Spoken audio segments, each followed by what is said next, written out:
Bismillahirrahmanirrahim. Assalamualaikum warahmatullahi wabarakatuh.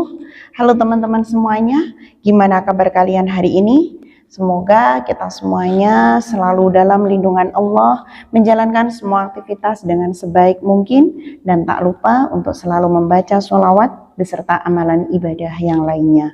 Allahumma sholli ala Sayyidina Muhammad wa ala ali Sayyidina Muhammad.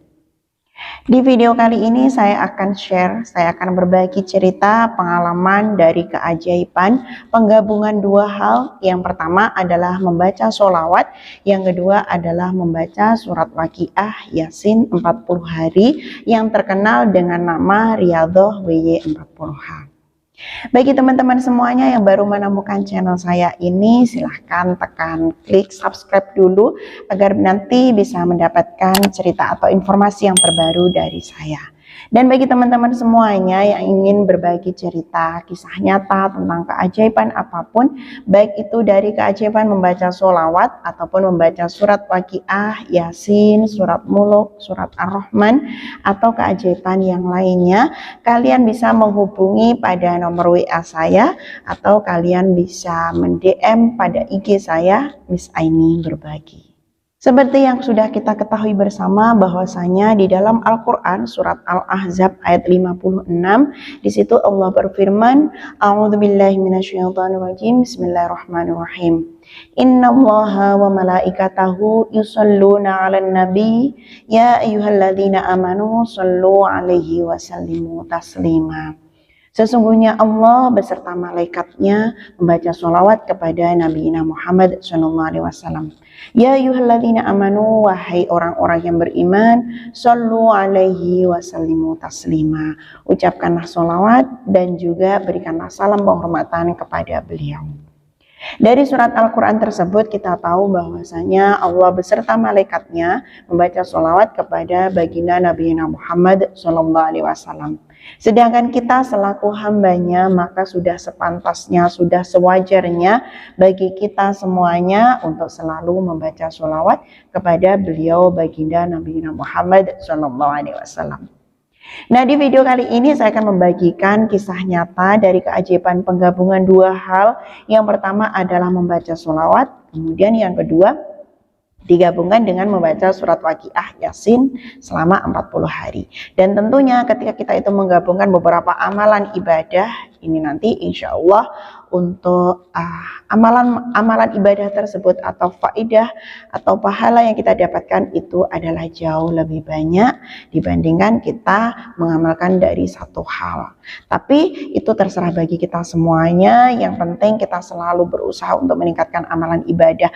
Gak ada salahnya satupun ketika kita mengamalkan, umpamanya hanya membaca sholawat saja, tidak ada masalah. Hanya membaca surat Waqiah Yasin tidak ada masalah. Yang paling penting adalah ketika kita mengamalkan amalan ibadah tersebut, usahakan semuanya itu kita niatkan untuk beribadah kepada Allah Subhanahu wa Ta'ala.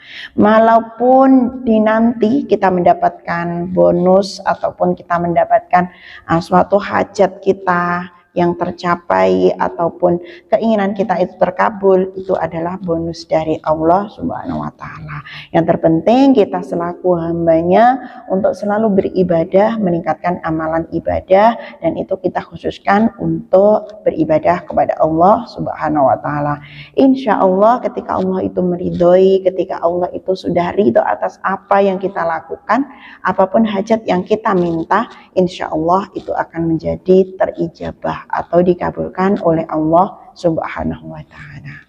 Di video ini nanti saya akan berbagi dua kisah nyata. Yang pertama adalah berasal dari Mbak Nop, yang kedua adalah dari Mah Ira, yang mana beliau ini berdua mengamalkan membaca sholawat dan juga Waqiah Yasin 40 hari.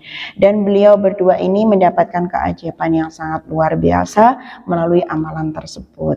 Dan yang seperti sudah saya sampaikan tadi, yang paling penting adalah jangan kalian gunakan amalan ibadah ini untuk hal-hal duniawi, tapi usahakanlah amalkan semua amalan ibadah tersebut untuk Allah Subhanahu wa Ta'ala. Insya Allah nanti Allah sendiri akan menentukan jalan yang akan memberikan kebaikan kepada kita semuanya, yang akan menunjukkan jalan, yang akan menjaga dan akan memberikan kelancaran rezeki pada kita semuanya. Kita lihat dari cerita yang pertama dari Mbak Nop. Kita baca bersama-sama dari cerita yang pertama, itu dari Mbak Nop. Assalamualaikum. Waalaikumsalam warahmatullahi wabarakatuh. Mohon maaf mengganggu, mau sedikit cerita tentang pengalaman hari ini. Silahkan ya, semoga dengan berbagai kisah nyata, berbagai pengalaman ini bisa memotivasi bagi kita semuanya, selalu meningkatkan amalan ibadah kita di setiap harinya. Saya baru belajar untuk mulai menjalankan sholawat Jibril, WY40H dan SY40H. Bahkan baru berjalan 3 hari. Jadi beliau ini baru mengamalkan yang pertama adalah sholawat Jibril, kemudian surat Waqiah Yasin, beserta juga SY40H. Surat Waqiah Yasin mulu 40 hari. Padahal beberapa hari yang lalu sempat bingung karena tidak ada uang untuk beli susu pampers anak.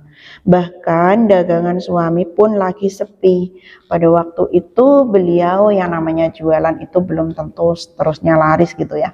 Pada waktu itu dia mau beli pampers anaknya, dia kebingungan, gak ada uang. Suaminya juga jualannya lagi sepi. Dan alhamdulillahnya hari ini tiba-tiba ada customer baik hati yang borong dagangan suami. Masya Allah. Jadi ketika kepepet, uang gak ada, ingin beli pampers untuk anaknya, dan alhamdulillah di situ ada customer yang beli jualan suaminya tersebut, dan itu diborong, berarti lebih dari 3 biji. Masya Allah. Keajaiban sholawat dan WY40H memang luar biasa. Sampai saat ini saya masih tidak percaya akan secepat ini Allah mengulurkan bantuan dan memberi rizki buat saya biar bisa beli susu pampers anak. Masya Allah. Jadi mbaknya ini ngerasa kok secepat ini ya, tidak percaya gitu kalau Allah ternyata memberikan rezeki secepat itu. Dia baru aja mengamalkan sholawat Jibril sama membaca surat Waqiah Yasin 3 hari, tapi langsung sama Allah diberikan keajaiban yang seperti itu. Masya Allah. Kemudian di bawahnya, yuk semangat buat semuanya ya. Dia memberikan motivasi bagi kita. Insya Allah kita semuanya juga semangat untuk mengamalkan tersebut. Semoga hajat teman-teman semuanya bisa segera terkabul oleh Allah Subhanahu wa Ta'ala. Amin, amin ya Rabbal Alamin. Terima kasih atas motivasi dan atas dukungan dan juga atas pemberian semangat kepada kita semuanya. Semoga mbaknya ini dan juga kita semuanya terkabul apa yang kita inginkan. Amin ya Rabbal Alamin. Kemudian dilanjutkan dengan cerita yang kedua dari Mah Ira. Beliau ini juga bercerita, banyak keajaiban-keajaiban yang dialami ya bun, saya juga merasakan banget. Malahan pas mudik lebaran, kecelakaan, kebetulan hujan besar gelap, di tikungan tajam jatuh sampai keseret 2 meter. Anehnya nggak ada luka sedikit pun, dan motor nggak ada goresan sedikit pun. Masya Allah. Jadi Mah Ira ini terselamatkan dari kecelakaan tersebut. Coba kita bayangkan ya, ketika kecelakaan, dia sudah terseret 2 meter. Pada waktu itu gelap, hujannya lebat, dan dia terseret 2 meter. Coba kita bayangkan, pasti kan ada yang namanya entah itu luka, entah itu lecet atau apa. Tapi ternyata di sini dia bilang motornya nggak ada luka sedikit pun dan motornya nggak ada goresan sedikit pun. Ini benar-benar luar biasa. Kalau emang itu Allah tidak menjaga beliau, itu sudah nggak bisa kita bayangkan ya. Dia sudah terseret 2 meter, pasti ada luka, motornya juga ada goresan. Tapi nyatanya sama sekali tidak ada. Ini benar-benar luar biasa pertolongan dari Allah. Kemudian dia bercerita, orang-orang sampai pada nggak percaya. Apalagi mobil yang melihat pas jatuh dikira parah, mau pada diantar ke rumah sakit. Pasti banyak orang yang menghampiri dan yang melihat secara langsung dia pasti terkejut juga. Mau diantar ke rumah sakit, tapi nyatanya tidak ada sakit sedikit pun dan juga sepeda motornya tidak ada goresan sedikit pun. Tapi pada bengong saya nggak apa-apa, malah nggak luka sedikit pun. Itulah keajaiban dari Allah Maha Segalanya. Yang baru mulai, ayo semangat, insya Allah bersama kita bisa. Masya Allah, ini memang benar-benar pertolongan dari Allah. Kemudian, alhamdulillah semua itu pertolongan Allah. Kalau dipikir sama logika nggak percaya. Dan nggak mungkin keseret sampai 2 meter, nggak luka, motor pun nggak kegores sedikit pun, mulus banget. Masya Allah. Ini benar-benar saya sendiri juga nggak percaya gitu ya, di luar logika. Karena yang namanya sudah jatuh, apalagi keseret 2 meter kan lumayan juga ya. Nah di situ sedikit pun luka nggak ada, motornya juga nggak ada goresan apapun, karena ini benar-benar pertolongan Allah. Ketika Allah memberikan kun fayakun, maka jadilah. Maka di sini mbaknya ini kalau sudah kun fayakunnya Allah, maka mbaknya ini juga tidak ada goresan sedikit pun, tidak ada luka sedikit pun. Mah Ira ini juga bercerita, betul saya juga merasakan aneh bin ajaib. Kadang ada WA masuk teh, udah transfer, dicek lumayan buat jajan. Itu teman, bukan saudara, bukan apa. Saya juga suka aneh. Nah mbaknya ini selain ditolong sama Allah, dia juga sering mendapatkan transferan untuk jajan anaknya. Yang transfer itu bukanlah saudara, bukanlah kerabat, tapi cuma teman. Kalau kita tahu ya, yang namanya teman ya sebatas teman kan nggak sampai transfer yang banyak buat ini, buat itu. Tapi nyatanya dia itu mendapatkan transferan dari temannya untuk jajan anak-anaknya, itu lebih dari cukup. Jadi di sini Allah menitipkan rezekinya melalui teman tersebut. Kemudian dia bercerita, memang Allah ada, Allah tahu apa yang kita butuhkan. Terharu saya juga, Allah baik banget. Kenapa bisa-bisanya saya selalu berbuat dosa, tidak bisa istiqomah, padahal Allah Maha Murah. Masya Allah. Jadi mbaknya ini juga ngerasa saya itu nggak istiqomah, saya banyak dosa. Sama juga dengan seperti saya ya. Saya dosanya itu berlebih-lebih, banyak sekali dosa yang saya lakukan.